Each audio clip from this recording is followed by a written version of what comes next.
with the Dunning-Kruger effect that politicians are the epitome of it. They're the definition of the Dunning-Kruger effect. They're people that have a little bit of information and a little bit of power who think that they know everything and can solve everything with that little bit of information and that little bit of power. They think they have all the answers. They think they're the ones, and you fools keep voting for them. You keep putting them in office. Was there one more of these? House Bill 2347 transfers wealth from working whores to lazy socialist thieving whores. Well, that's what all laws do when you violate them. We are living in an artificially induced state of consciousness that resembles sleep. The poor and the underclass are growing. Racial justice and human rights are non-existent. We have been lulled into a trance. They have made us indifferent to ourselves, to others. We are focused only on our own gain. That is their primary method of survival. Keep us asleep, keep us selfish, keep us sedated. You're listening to Toward Anarchy on the Republic Broadcasting Network. Here's your host, Michael Storm.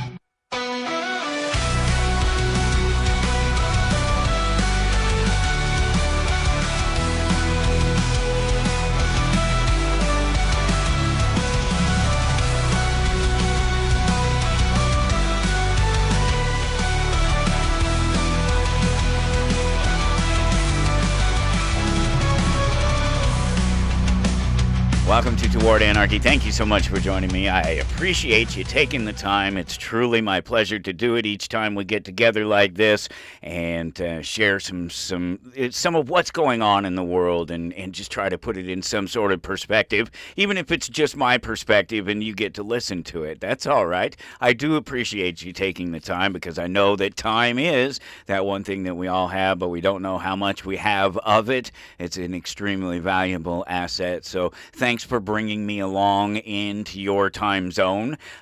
We've got plenty to talk about today, and I will get right into it in just a second. But wherever you're finding me at today, click that like button. Just take that moment to tap it, smash it, give it an elbow drop, whatever it takes to get that thing to respond. Let me know that you're out there, that you appreciate this, and you can subscribe and follow along on any of those places like Facebook and X and Instagram, even YouTube. I'm there, and all of them are at Toward Anarchy.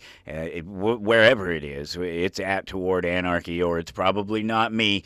You can visit towardanarchy.com. That is definitely me, and you can follow along with every episode there. You can listen to all the past episodes and check out the pages and the links to the guests, the quotes, the images, the memes. It's all up there, towardanarchy.com. Check that out when you get a chance. And so this all occurred. We had, the middle of the year come by, and every so often, like every year, about the middle of the year, the legislature goes crazy and passes thousands of laws all over the nation, all the various legislatures from all the different states passing tons and tons of laws, new bills into laws, and bills could have been hanging around for a long time, introduced different ways. You could have some Senate bills, you could have some House bills, you could have some individual bills brought forth by individuals as opposed to committees, and all of this just happened. The bulk of them, they've gone through their sessions, and these bills have been turned into laws, and it's happened all over the nation, and it just happened on July 1 in most cases. There are various other things that happen throughout the year and differences in various legislatures from one place to another, but generally speaking, they are, they've all gone through this process here just recently, and so everybody kind of knows what we're talking about in terms of what just happened and the significance of what's happened here over just it's been a little more than a week now, because I at the time I thought to talk about this, because you see it in the news, it's popping up. Oh, 126 new laws will become effective July 1 in Kansas, and to be very specific, and I was seeing that everywhere, but then of course July 1 is only a few days away from July 4 and the big 250th birthday and Independence Day and the Declaration of Independence, which I did a whole Anarchist Audit, I guess. That's what we'll do today. We're going to look at some of these laws that were passed, the ones here in Kansas in particular, and just talk about the general idea of them. But I got the idea, but then I had to do the 4th of July thing first, because it was so much more of a passing thing. The laws will stick with us. They're all just starting to take effect, and some of them don't take effect necessarily right away. For instance, I guess there's the no cell phones, no digital devices for students in the schools here in Kansas anymore. That's one of the bills that became a law, that they can't have any devices in the classrooms anymore. No more interruptions there. But of course, they're not in school right now, so the fact that the law took effect on July 1st doesn't really mean anything. Nothing will happen with it until they go back to school in August, when they go back. And so everybody knows what is going on. Everybody understands these laws are out there and that this is the time of year. And I figured we'd just take a big look at what's here in Kansas, because we already have this idea, right? We already understand, you and I have an understanding that laws don't protect us, that at best they create a pretext for theft, and then of course for the exercise of force, the monopoly on force that the state has. They have to exercise it, or what good is it, right? What good is it to have strength, power, money, wealth, and the ability to do things if you don't do anything with them, right? So laws don't protect us. We understand this. We've done the audit of it, so of course we understand it. But they pass them anyway, and they make us subject to them, quite literally. We are subjects of these laws and of these people who make these laws, because we really don't have any say in them. I wasn't asked about any of these bills that became law. None of my input was required at all. They did it all with, and when I say my, I mean any of us out here. It was them. They did it. They passed these laws. They supposedly, these small number of people in the House and the Senate here in Kansas, represent all of the rest of us, and these hundreds and hundreds, even thousands of bills that they can come up with over a year or 2 years, or however long it takes them to take one from a bill to a law, depending on what it is, and sometimes officially as bills, an actual bill carrying over from a previous year, and that's part of the information that I sort of pulled together when I was looking at what of these laws were passing, and if any of them were of any use. And so there were 629 bills introduced in 2026 here in the Kansas legislature, 237 in the Senate, 392 in the House. An additional 557 were carried over from last year, from 2025. That's what I was talking about, how some of the actual bills, they're already in the process kind of thing, not just sort of still in committee or what have you, the various stages, depending on what happens in your state and in your legislature, because they all vary a little bit.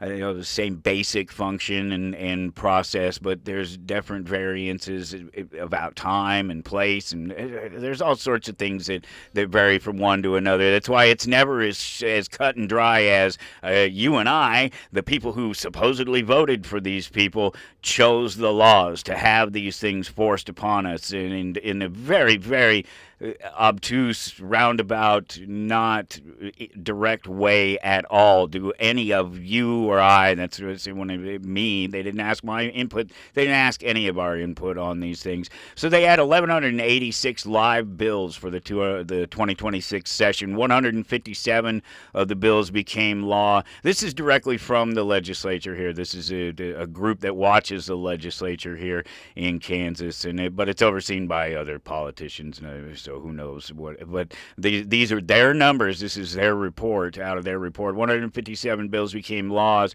120 or so of those on July 1st, and so there's some like 126 or something like that, and then there's some 31 others in there that somewhere, someplace, sometime during the year, I don't know. I didn't go into it in that particular document, and when I was looking for the stuff about the bills, I wasn't thinking about the ones that I didn't see.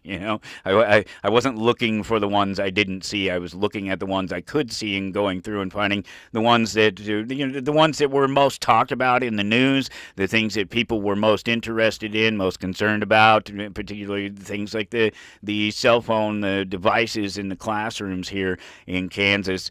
More than 90% of those bills were committee bills, and so they were introduced by multiple peoples and not just one individual person chasing constituency. So I guess that's better. Sure, why not?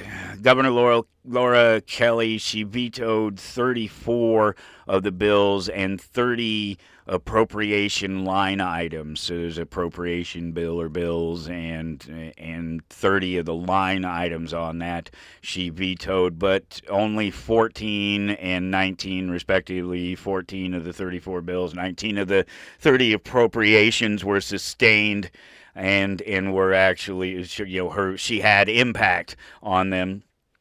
And the rest of them were passed through by the committees by overriding her veto.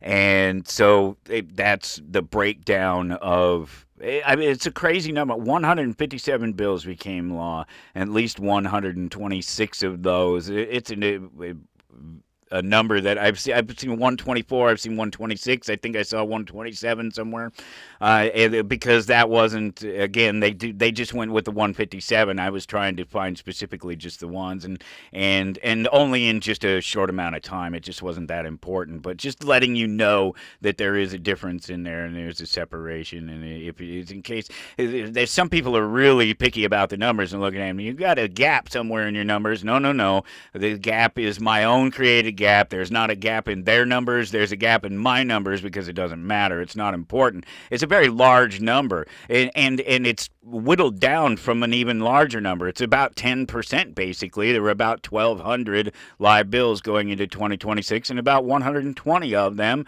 were made into laws on July 1st, and those are what I'm talking about. That's 10%. And so all that time they spent working, only a small percentage comes out of it, which is crazy. Can you imagine if all that other stuff that was, can you imagine 1,200? I don't even know. I guess I could look really quick just because we're sitting here and we don't have anything better to do with our time. Let's see how many. Let's do something like California. How many bills became laws in California on July 1, 2026?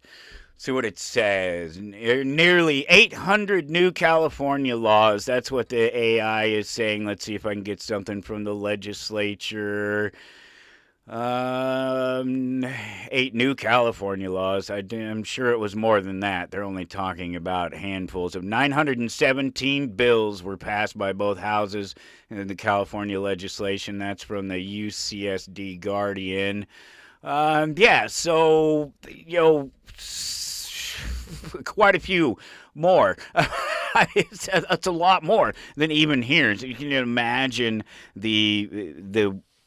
just the sheer audacity of trying to suggest that this small number of people can make the rest of us responsible for knowing and understanding and not violating hundreds hundreds, thousands all over the nation of different laws and different rules and different ways for them, again, pretexts for them to steal from us and to use excessive force on us. That's crazy. That's such a crazy amount. Let's see. Let's look at some of them. And because they're all kind of funny in their own right. They all are, again, just simply useless. But that's just me, in my statement. That's not looking at details. Maybe there's something in the details, right? If we look at the details, maybe there's something that I'm missing, something that makes a particular law, so much more useful than another one. No, I'm kidding you. That's never going to happen. Laws are just pieces of paper. They're just opinions, and they're just used. I don't know should I repeat it? They're used as a pretext for theft and the use and exercise of force. That's what they're used for. So, okay, so they passed a whole bunch of these laws here, lots of them, on July 1st, and we're just barely into the middle of July here. So it's just real fresh, and again, some of them haven't even taken effect yet in that sense. So we'll look at them here. We'll start with Senate Bill number 82, and this thing is a tax credit for businesses who incur child care costs. And that in and of itself, just on the face, is a little bit odd. How is it that the business is incurring child care costs? What children are they caring for? Aren't the parents caring for, and isn't that child care cost their cost? That's one. I don't like it. No, I get what it is. I'm not sitting here pretending that I don't understand why a business would incur child care costs, but I don't get how we allow things like that to happen, how we allow businesses to use us as their tax breaks, or using the law through the business to force us to do something, to follow a particular line of usage of the system. In this case, businesses getting tax credits, money from us, or credits toward what they would have to otherwise pay out from us, out of it's our money, and yeah, they're part of it too, so it's their money too, but they're the one getting the credit, and they're getting it, why? Because they're incurring child care costs. Well, okay, it happens, I get that, but it's a pork bill thing. It just shouldn't be. It shouldn't be anyway. We shouldn't be, our businesses shouldn't be responsible for child care. And it's a little weird, I think, to bring your children to work, to the work environment, and then put them in a classroom or something and have them watched while you're there at work. I think that's weird anywhere necessarily, but we're talking about young children. We're not talking about going and the child actually learning something, going in to be sort of educated in the public education system. This is just some sort of random, well, I have to work and they provide health care to watch the children for me. I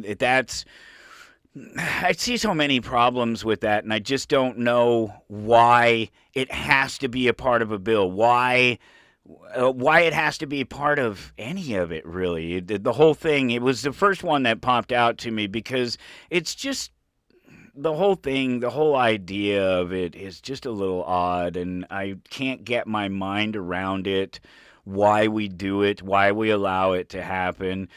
As people, why we do that to ourselves. And let me clarify, because this is sounding a little confusing to you. I get that.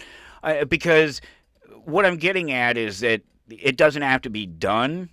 It's not necessary. It doesn't have to be part of a pork bill. It doesn't have to be a part of a business's bottom line tax information and its filings with the state. There's no particular reason why it should be, because we don't have to leave our families. It just doesn't have to happen. Now, almost every situation that I could think of when I was thinking about this was sort of single mothers. And that's more of a problem. What I guess maybe what's irking me, I guess maybe it's at the back of my mind and it's now working its way forward, is encouraging that the sort of thing that puts us in a position where we need to have child care at our business, at our place of work. And that's single parent families and homes that aren't stable, and that there's only one income and there's nobody there helping somebody take care of a child. And I think that anything that makes that easier for people to do is a bad idea. And if you look at the history of government and business together in relation to keeping the home together and keeping families together, the government is very quick to say, that's right, you don't need a partner to raise a child. Screw them. You can just go do it on your own, and we'll give you all of this support to do it. Do you see where I'm going with this? We'll give you this support. Well, that's the state taking over families. That's the state using our already problematic relations as individuals against us to create an atmosphere where they're in control. They control us. They give us the money. They provide the daycare. They provide the jobs. The more things like that they're allowed to do, the further away from being a unit, a family units, happy family units again, solid foundational family units that aren't scattered and broken. And this is not me looking at some past or something that existed in America. This is simple common sense, having stable multi-parent homes. And I'm not even putting any caveats on who those parents should be or anything about that. I'm just saying multi-parent, two parents, whatever, taking care of children so that one person is always there for the children. And I can say this from my own existence, in my own personal life, and what we've chosen to do, my wife and our family, and the results of it. I can show you the results of it. I have highly intelligent, highly motivated children who are happy and adjusted, as you know, relative to anything, I suppose, and have made it through the tumultuous times of the sort of Gen Z and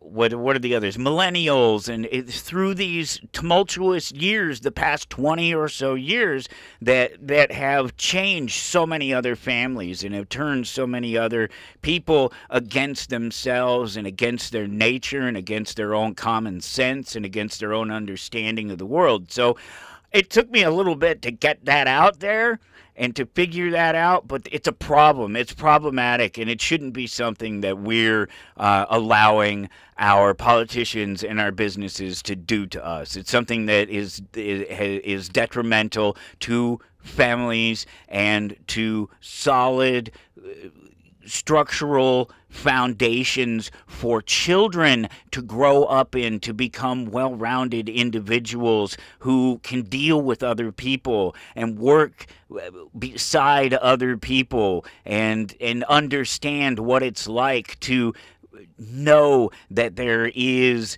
a foundation of trust and love and respect in the world that can be found if you seek it out. That it's not all just everybody for themselves. It's not just a huge mess that they're getting into. That their world is theirs to make what they make of it, even in spite of all the things that I rail against, the government controls and the manipulations. Even through all of that, they can make it. That's what my existence is about. Let's see what else. There's also some tax credits. This is still just 82.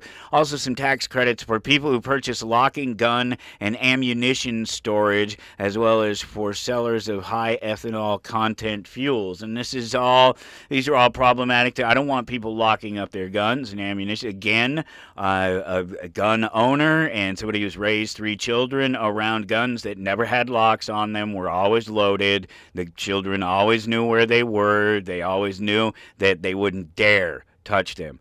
And I've never once touched one of my children. Never had to. So you figure it out.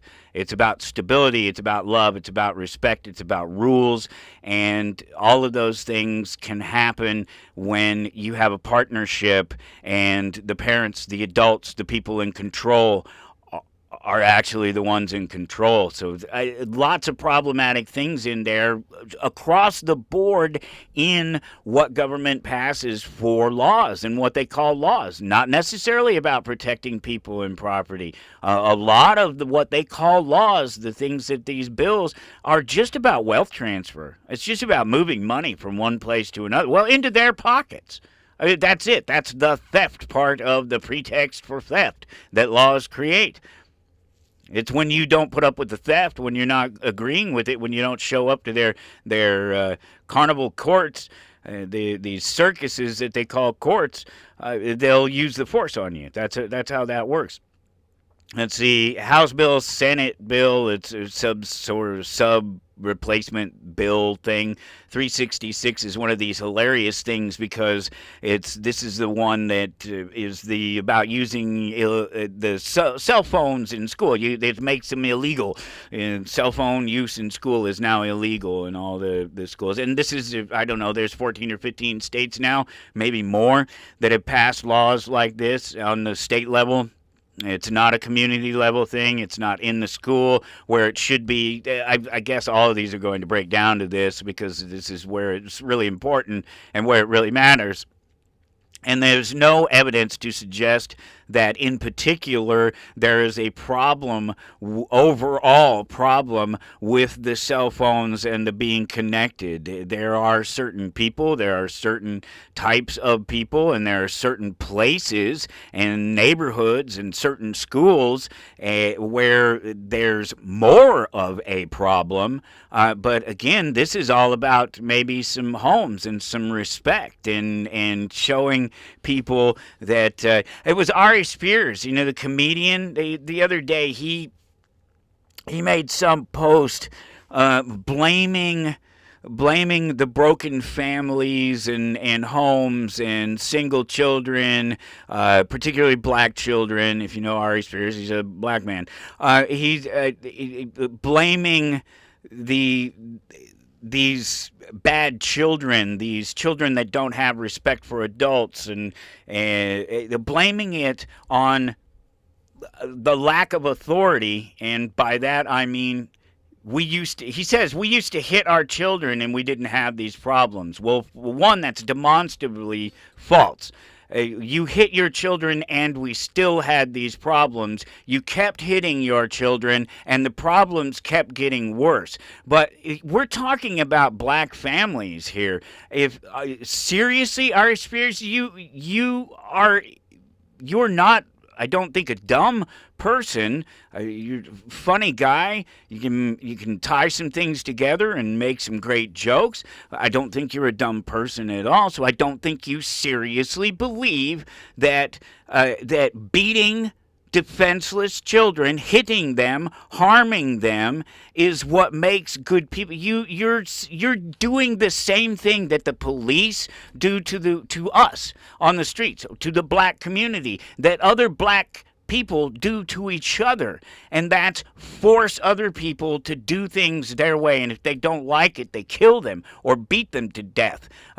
Are you serious? You think that's working, and you don't think that the broken families are the problem? You don't think that it's the lack of a father in the home, and it's these snotty, horrible women that think that they don't need a man, that they can do it without a man, and then they raise a thug, and then I don't care about the color of their skin because it happens in the white families too. I witnessed it my entire life. I was the one who didn't out of that. I was the exception to this particular rule, but not because of any abuse or force.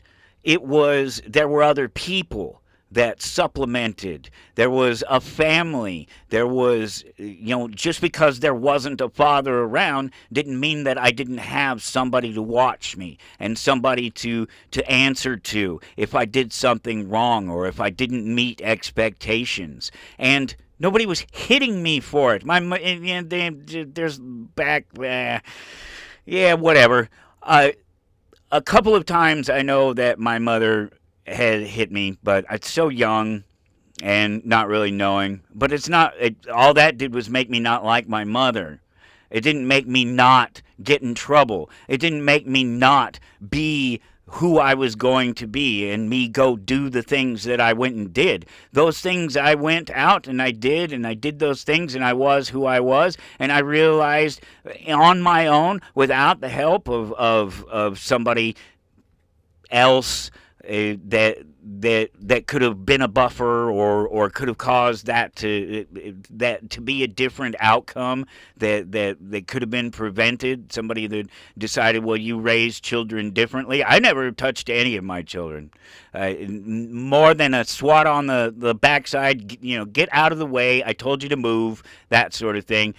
Aside from that, never. No, that's not the way I raised I never had to yell at my child in the Walmart, any of them in the Walmart. I never had to deal with a child that was throwing a fit, and I never had to tell them not to do it. And it was understood that everybody knew we don't behave that way. That's not how you see somebody behaving that way.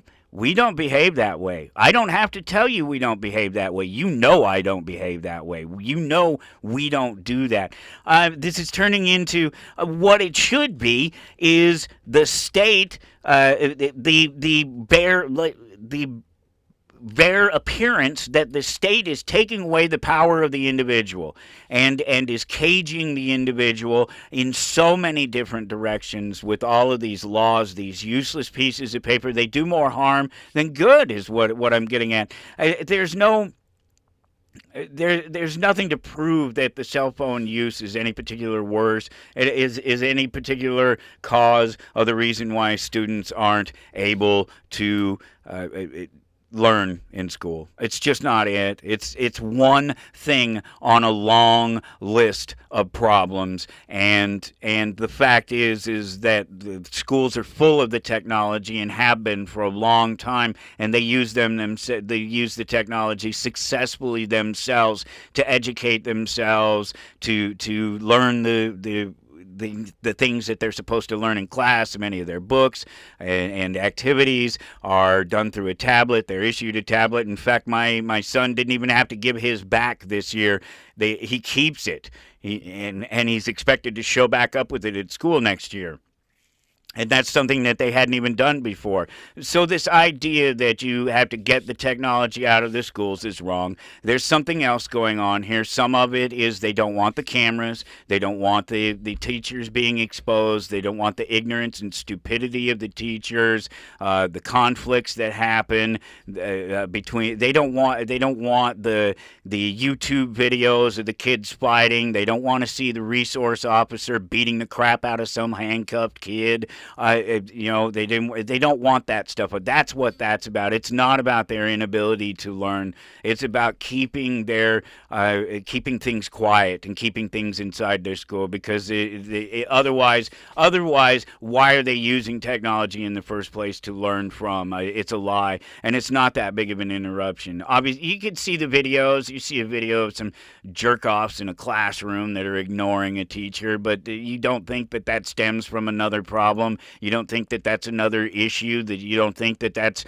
a missing parent telling a child that you better not have your food. I don't have to tell my children. I tell my children that I back their play, and I'll back every time until they're wrong. And if the school says you don't have your phone out in the middle of class, and you take your phone out in the middle of class and they take your phone away, guess what? You're phoneless. That's the way it'll be. And guess what? I never had, and still don't have to this day, children with a problem with a phone in class, but they have their phones, and they've all had them. All of them. Even the oldest one has had a phone through most of her schooling. Well, not most of it, but certainly by the time it's reasonable to suggest that I don't even know what that means, because to me, people don't think that they should have it. My son taught himself how to read using a computer. I didn't teach my son how to read. Nobody taught my son how to read. He sat down at a computer and was able to read because he could look and point and follow and do the little programs and school. He taught himself how to read, and it's not anything but a factual statement. It just is a very factual statement. We did not actively teach my son, and he's genius level. So stop blaming it on the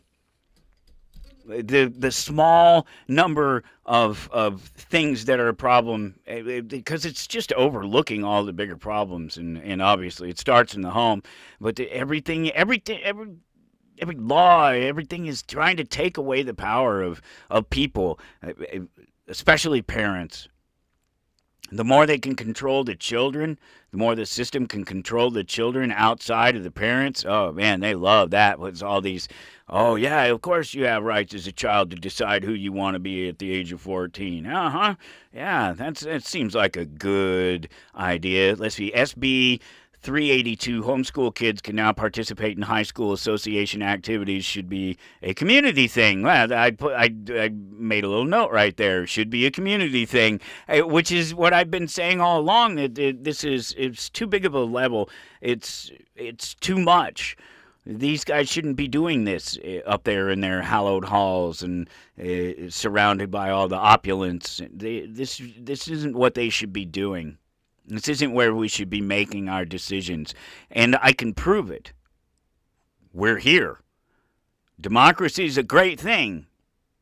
It got us here.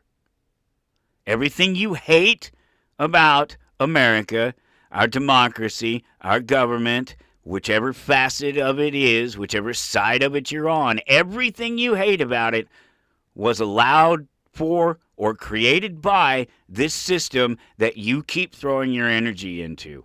I don't know how to put that any differently to get you to understand that it's your fault, and it's your fault that it'll continue. And it'll only continue as long as you continue to participate.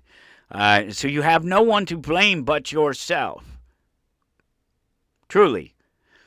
SB 403 makes license plate frame. Oh, yeah, makes my license plate frame a criminal. This was the one that got me started on it because I saw it pop up in the social media.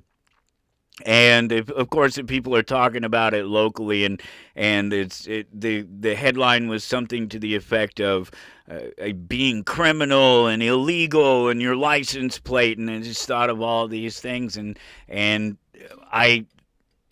my first thought is, I worry about the criminality of my license plate when it starts robbing, caging, and murdering people over political and social opinions. My illegal criminal license plate. What they did is they did a couple of things here recently. They passed a blackout plate law.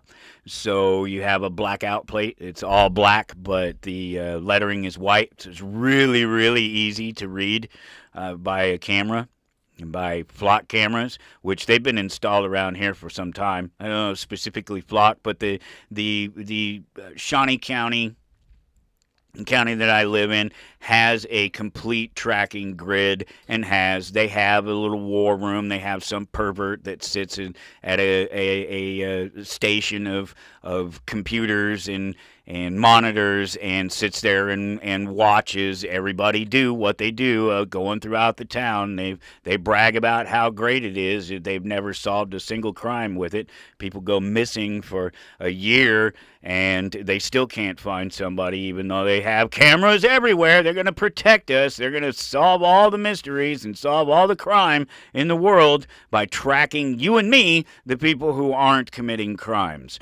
Yeah, it makes sense. Let's see, 430. Oh, this is one of these ones. It's just another obnoxious one. This SB, Senate Bill 430. These are all Kansas.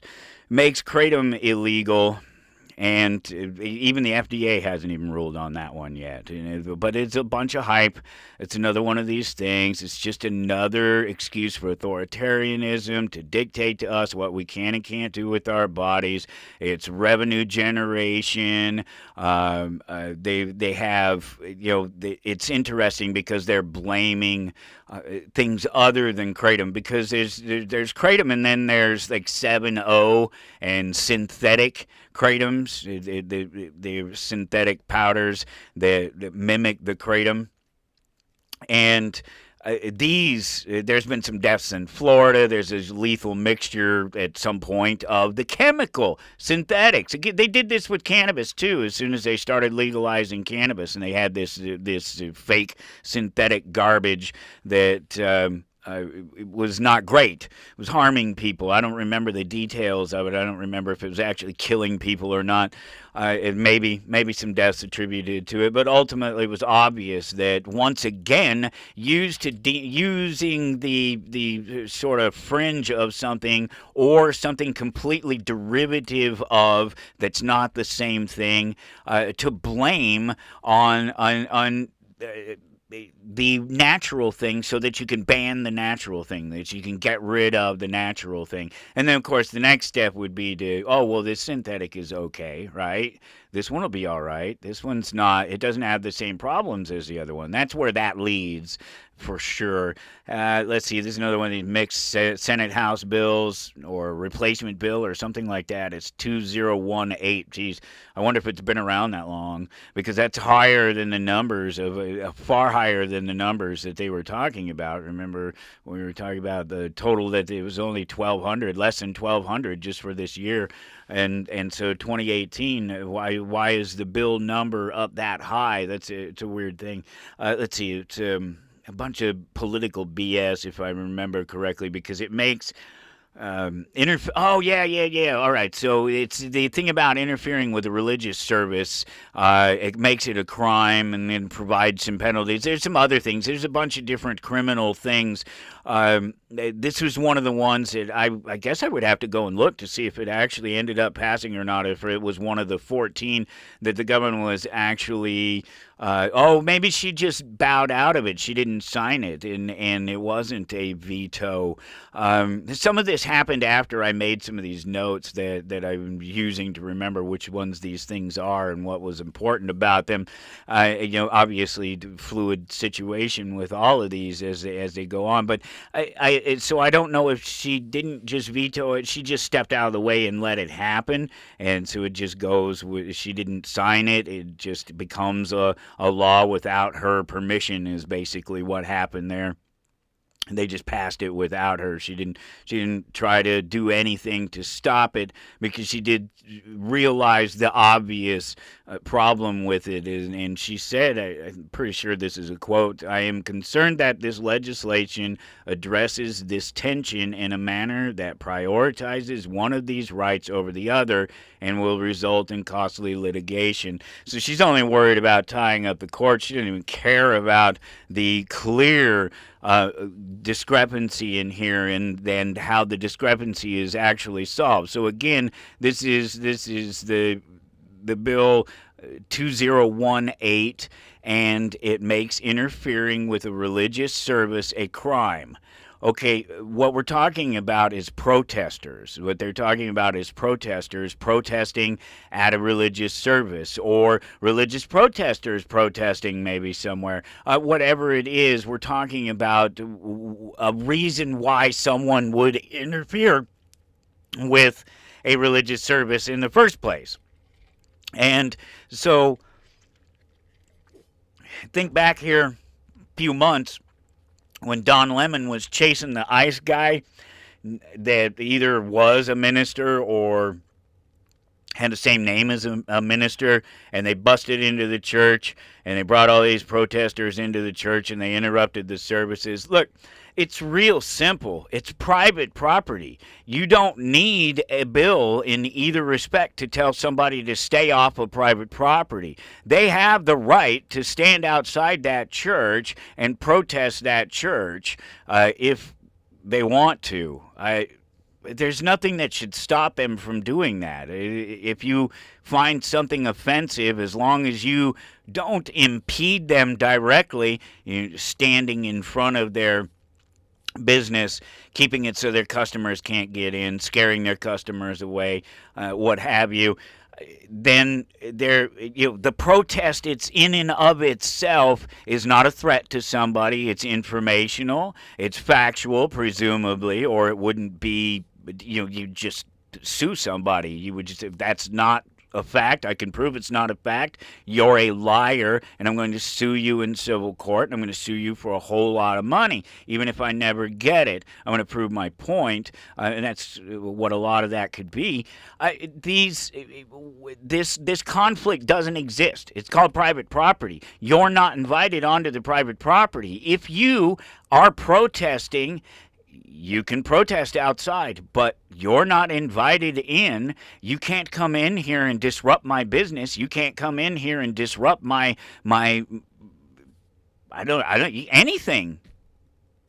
My service, whatever it happens to be, you can't do it because you're not welcome here. And just because it's a public space where the public is generally invited, it's a private space where the public is invited in, that's basically a public space, doesn't mean that you still can't exclude people. And it's stupid laws like this that get in the way of being able to voluntarily associate with people and still have your rights and your property protected. And she was right not to sign it. I doubt she did it for the right reasons, but she was right not to sign it. I have no doubt about that. House Bill 2158, beekeepers can sell packaged goods without licensing, taxation, theft. You can see where my thoughts were going at the time, because licensing is taxation, it is theft, it is turning something that shouldn't be necessarily government's business at all into something that's government's business. And in this case, this rarely happens. This is so rare that some law that's passed actually takes power away from government or keeps it from seeking power in a certain direction. It's a very interesting thing. Now, they don't, but beekeepers can, and Kansas is what do they call, was it cottage laws? Is that what that is? That's where you can make foods that don't require refrigeration, I guess, is the main thing. If it doesn't require refrigeration, then you can basically sell it without a license. So you could make candy, I guess, or something like that, and put it in your own packaging, and you could sell it because it, like a lollipop or something. I don't know. I'm just trying to think of something that ultimately doesn't require refrigeration, which a lot of things, a lot of foods don't require refrigeration. So it's already a cottage industry. So I don't know why bees and the goods made out of their bee juices, why these wouldn't already been protected in this. So even when they're doing good, it seems to me like they missed a point somewhere along the way. They did something that didn't quite add up, and they had to come through and make this clear that they should have already been able to do this. That they, the licensing and the theft that comes with licensing of things like businesses, hairdo. You got to go to dental school or whatever it is, all of these different things, and to get a license. Now, it's different if you're licensed within a community, within that community. So you get licensed by barbers from within the barbershop community, right? Seems like a perfectly reasonable thing to do. I think most people, generally speaking, your work should just speak for your results, and it shouldn't be any of the government's business. And this is about them pretending to protect you. It's them holding a monopoly on force and holding a monopoly on the rules of things, instead of people having to worry for themselves about whether or not they are going to be taken advantage of by bad actors in any business, whether it's plumbing or hair or whatever, something that people end up having to be licensed for, but can easily be licensed within their community or not. It should be voluntary, that their work speaks for itself. And then if their work isn't up to par, that's what civil courts are for. And you know, you can't protect people from their stupidity. And we end up in this situation where we have one day a year where thousands of laws all across the nation suddenly are forced upon the rest of us, relatively. It's a very crazy thing when you stop and think of it. Nobody just stops and thinks about what just happened back on July 1st. To hear about the couple of laws the couple of bills, whatever, that happened to make the news, and that's what got me started on this. I had to go dig up some of this other stuff. There was only a couple of these things that they were really talking about. Obviously, the cell phone thing was one of them, and the kratom thing, and that was about it. It really was. The rest of it was, you had to go look for it. You had to know what was going on. You had to know what they were doing and what they were going to pass. And let's see, where is the SP366? What is this one? 2299, ban students from using their cell or any personal devices during school hours. Oh, well, that must have been, that's one of those things where what happens is one part of the Congress will pass a bill, write it in, and then the other one gets to take a look at it, and they don't like it, and they'll rewrite it or something, and so it's some combination thing, and I ended up duplicating. I didn't even realize that I did that. That's funny, because that's the that's that same thing about the students and the devices being used during the school hours, and just the loss of common sense, and that it tracks back to the fact that we have social problems in our homes, and that government is put itself in between us and our social problems, and making it harder and harder for us to solve them, because it's giving people, lazy people, stupid people, poor people, poor in a sense, not money-wise, but poor in judgment and action, and they just a little bit slow. There's other words I could use, but I don't want to get banned from the YouTube just for one use of one word. But you get what I mean. There are people that aren't as smart and can't handle the things, and they just don't. They're just always. You're having to save them. Somebody's having to save them from themselves. It was somebody earlier. Gosh, who was it? I want to say it was a Ripaverse guy, but I could be wrong. Maj? I'm not sure who it was. It said something about if it was a funny thing, because it's coming from a sort of libertarian, anarchist point of view, person with that sort of point of view, but they're also still conservative statist. They just have good, lofty libertarian views, and it talks about how how these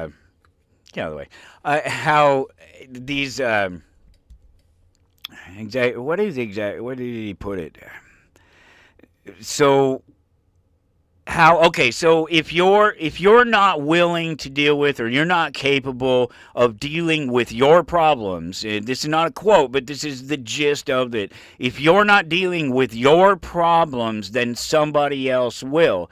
And that's funny to me, because what are you saying in that? What exactly do you mean somebody else will? They're my problems. Why is it anybody else's business what my problem is? And what he's talking about is something like this, is talking about people in situations that aren't good enough, aren't smart enough, aren't fast enough, whatever the excuse is, to use government force, to use government dictate, to pass laws, to use as an excuse to vote and to put people into office and pretend like they're better than the rest of us. Do you not understand? You know what the Dunning-Kruger effect thing is, right? It's probably something that people have pointed at me and said over the years that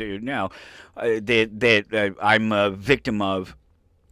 And it was absolutely not true, because I'm the same guy that even before I use a word and I type it out, I go back and I look and I go, am I using this word right? Before I will put that word into just a simple text in a tweet, I'll go and I'll look. They're not even tweets anymore, are they? They're X's. I don't know what they are. X's and O's. What are we talking about here? What are we talking about when everybody is saying that your problem is somebody else's problem? What standard do I have to live up to make you happy? Are you ever going to be happy with what other people do? Especially when there are so many other people? No, probably not. So what's the answer to that? Go around dictating what it is that other people do? Well, that's the answer that some of you come up with. And this is what we get. This is what we get. We have one day a year where thousands of laws just suddenly became a thing that all of us have to worry about if we happen to cross some imaginary friggin' line into somebody else's space, not even clearly marked private property, just one of these imaginary state lines that oh, well, now you're magically in a place that isn't like the place you were just over there literally a step ago. I showed a really good example of this because downtown Topeka has one of these open carry laws, and there's a zone that you can be in, and it's okay to open carry liquor and alcohol. So you can walk around drinking a beer in downtown Topeka as long as you don't cross a certain line or a certain street. Once you cross a certain line or a certain street, you're out of this special area, and now you're a criminal.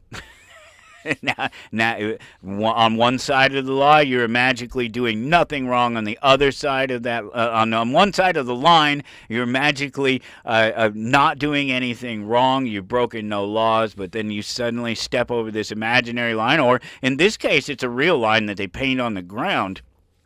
And so you can see it as you're walking down the sidewalk. Legal on this side, illegal on that side. And it says that right there on the ground. That's amazing. What happens if I straddle the line? Is it okay if I keep the beer in one hand and not in the other? I'm still legal, even though I'm technically sorry, knock something off my desk. Then I'm gesticulating and here he goes. There's my beer over on this side and not on this side. And what happens if I switch my hands? And now am I going to jail? Am I getting a ticket?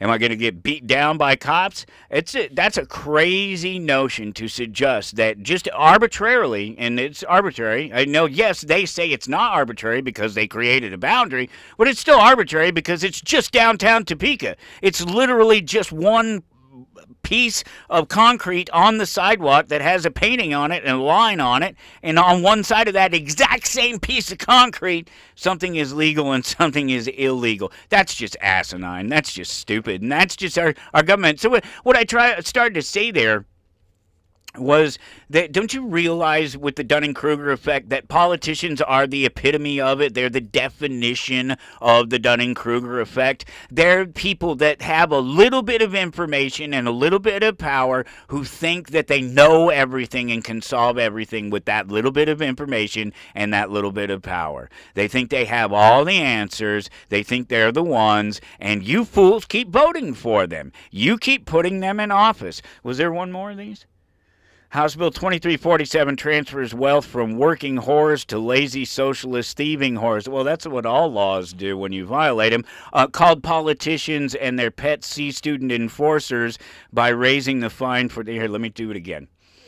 House Bill 2347 transfers wealth from working whores to lazy socialist thieving whores called politicians and their pet C-student enforcers by raising the fine for solicitation, including new crimes and penalties for human trafficking, committing fraud with gift cards. This was one of the others. I was talking about a bunch of different things that were spelled out that were actually criminal and violations, but already are accounted for. None of this is new. None of this is new. It's already illegal to kidnap somebody. It's already illegal to cross lines, state lines with them. It's already illegal to violate somebody. There's no call for this. New crimes, new penalties. How about prosecuting the people that do it, or better yet, empowering individuals to defend themselves from people so that people don't go around doing it? What else does it do? Let's see.